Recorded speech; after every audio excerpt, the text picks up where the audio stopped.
I guess A&D realized that they done ducked up when they tried to give Phil Robertson the shoo-shoo treatment. I'm just imagining Phil Robertson saying to the execs there, it's unfortunate, yet kind of funny that you're under the impression that I need you.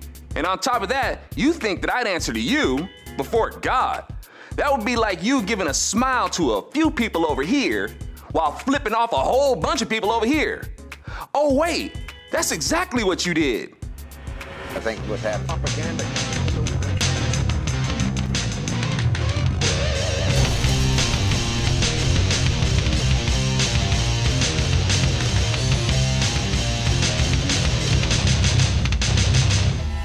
Right off the bat, as soon as the hissy fit surfaced over Phil's comment on homosexuality, somehow the black community got dragged into this, as if being black and being gay have something to do with each other, and are automatically joined. But hey, what better way for the gay agenda to get support than to drag the black community into it? And most of the black community doesn't even agree with same-sex marriage, yet the black community is used to gain sympathy votes for their agenda. Kind of like how most of the black community doesn't agree with amnesty. Jobs are hard enough to get for folks who are born here, yet the black community is being used to get support to grow the Democrats' Spanish-speaking voter stock. So to get self-righteous pity support for the gay community, the left tries to make Phil look like an even bigger ogre by jumping on Phil, saying something to the effect of blacks being happier under Jim Crow laws. First up, Democrats. Don't even trip, because Democrats are the ones who impose Jim Crow laws. Now I'll say this, I can tell you right now, I would not be happy under Jim Crow. But when we consider the discontent of the black community that shows ultimately in having the highest violent crime rate against itself today, the highest abortion rate, high rate of single mothers, highest rate of unemployment today, then yeah, I reckon blacks were happier back then. That doesn't mean that Jim Crow is a good idea. What it means is Democrats are just full of bad ideas. Jim Crow was a bad idea. And then Democrats came up with an even worse idea for the black community. Entitlements. This destroyed the nuclear family. But hey, it's always been the plan of the Democrats to have control over the black community, and haven't Democrats done wonders for the black community? But racism is stupid. For example, George Bush sent far more aid to Africa than Obama ever thinks about sending. Bush sent billions to help Africa. Obama won't even send his brother a bus pass. Yet Bush gets booed at Mandela's memorial while Obama gets applause? Racism is stupid. Or here's another example of how stupid racism is. Mellisa Harris Perry says she's sorry, which means nothing. She's unrepentant. Her ideas have not changed. She's still a racist. She's still a socialist. And she's still employed. And she wants to keep it that way. CNN had been calling her out for her panel, which is no surprise, because when it comes to liberals, they will either circle the wagons or throw each other under the wagons.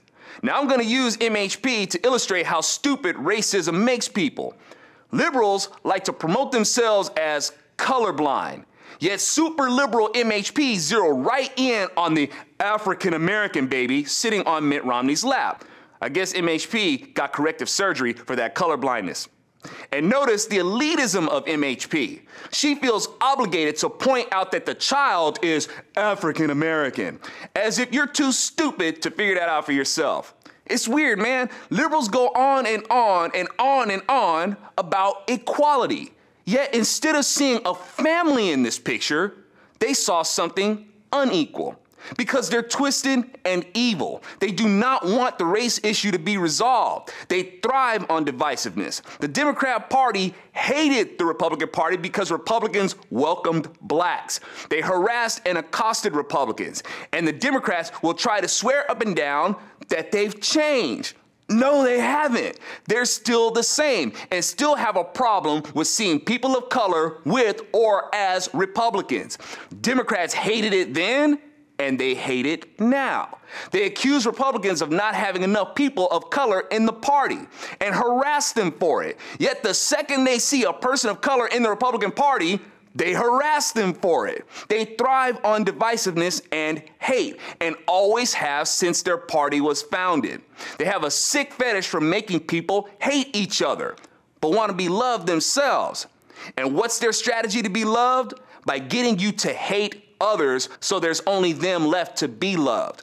Liberals try to accuse Phil Robertson and his family of being racist, while one of the hateful liberal hypocrites on MHP's panel even sang the old Sesame Street song, "One of these things is not like the other, one of these things just isn't the same." That's a bigot. Meanwhile, mean old Christian conservatives like Phil Robertson has embraced his adopted son, who's biracial, which goes even further to show how unbigoted Phil Robertson and his family is. Because if they were really that bigoted, not only would they not have adopted a black child, they most certainly wouldn't have adopted a biracial child, because that would be adopting an abomination. But liberals have to keep the hate going. They thrive on it, just like the other guy on MHP's panel that says this picture looks like the RNC, and obviously he wants to keep it that way. He wants to discourage the idea that people of color populate the Republican Party too. But again, I gotta ask, while he swipes at the Republican Party for lacking enough people of color to suit his standard, I gotta ask, will he be happy and satisfied when more people of color do become Republicans? Anyway, I ain't worried about the Robertsons. They got a healthy love for God, and people dig the Robertsons. They could have even named their wine Yuck Commander instead of Duck Commander. And their fans would have been like, Robertsons, this is delicious. Did y'all just put water in a bottle and have Jesus turn it into wine for you? I'm Alfonso Rachel with ZoNation, and again, I'm not moved by MHP's teary-eyed moment of saying she's sorry. She's unrepentant. Her ideas of race have not changed. She still has a statist worldview, and liberals are dependent on racism to make it happen. Obama won't even send his brother a bus pass.